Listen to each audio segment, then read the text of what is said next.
When did you get word? There was total panic in Berlin.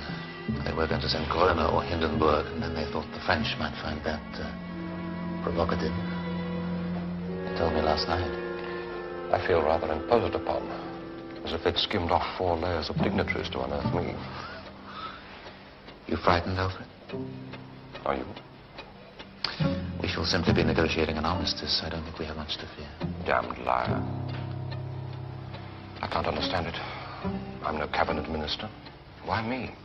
Well, I don't know. Why me?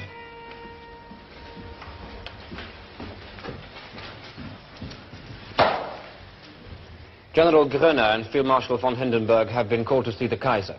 They are driving up to the Chateau de la Freineuse. I will see that breakfast is brought to you.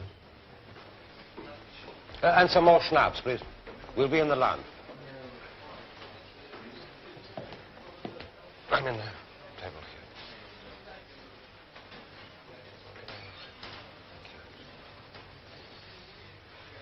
You know, they didn't even send a car to the station.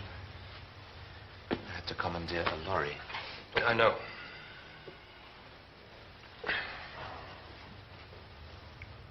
We'll have to make sure they don't treat us with contempt. Don't worry. I think some of these bastards will resist the idea of an armistice. Any one of us could be a target. Go armed amongst strangers. Get rid of it. Anybody could see that. So? We have been promised the gratitude of the German people. Words. You're a politician, you know about words. What are you carrying? For protection? Nothing. Didn't occur to me. I'll get you one. I'll lift one from one of these officers here. They're all half drunk.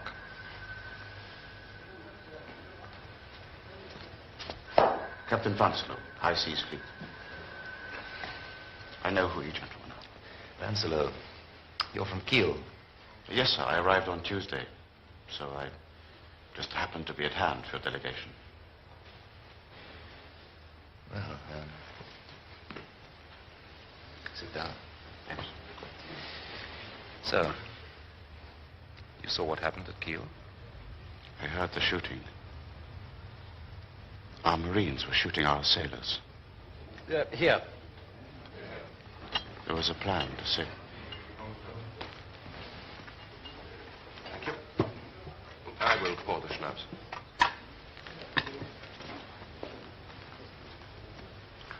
The plan was to sail out against the British fleet, to try and break the blockade. The sailors got word of it and were calling it a death run.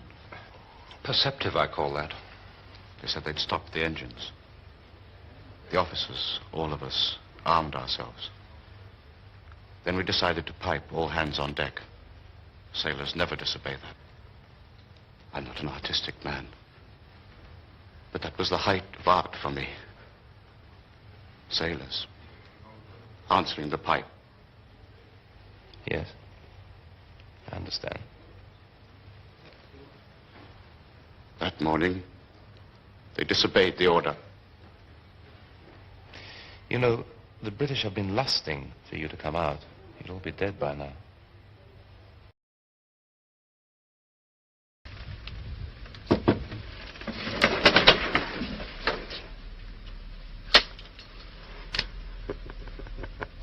Do you realize the delays involved if you were to have an accident? A man has to have an outlet sometime.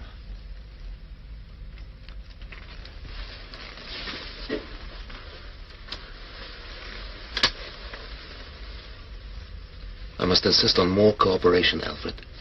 Don't be so high and mighty, Matthias. Just behave, damn you. Why don't you go to bed, you jumped-up peasant? This damn political record of yours. All right, so you made your name by speaking out against colonial atrocities when nobody else dared to. That's just a measure of your limitless ambition, Matthias, isn't it? Are you drunk? What were you, 30, 31? Those atrocities set you up for life. You're drunk. Go to bed.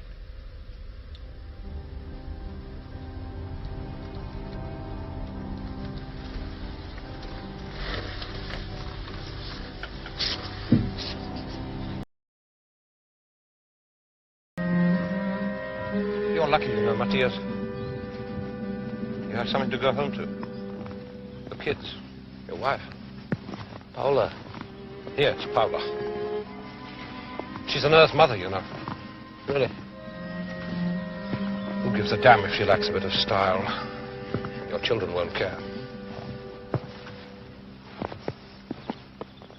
My mother had style. She really had style. She used to visit us once a day. That was her style. It was like a visit to the colonies for her. It lasted 10 minutes, if we were lucky. My older brother, Eric, we had a nanny who used to get epileptic fits. She would have a seizure and fall to the floor. And Eric would cut her ankles with a penknife. He used the knife on my little sister, Alex. One night. He was whittling away at one of those peg dolls we'd all had as children. And he simply stood up and put the knife into Alex's stomach. Then he cut downwards. She was lucky. She lived. Scarred. My mother hushed it up. I suppose all your life you fought to have the same advantages as me. Now you can see what my advantages were. And your brother? My mother sent him to a military academy. But even the insanity of that kind of place wasn't enough to cover him. When he was 15, he ended up in a lunatic asylum.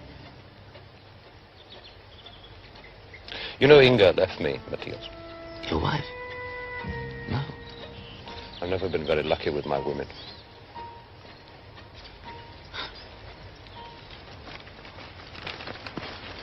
Back me! Back!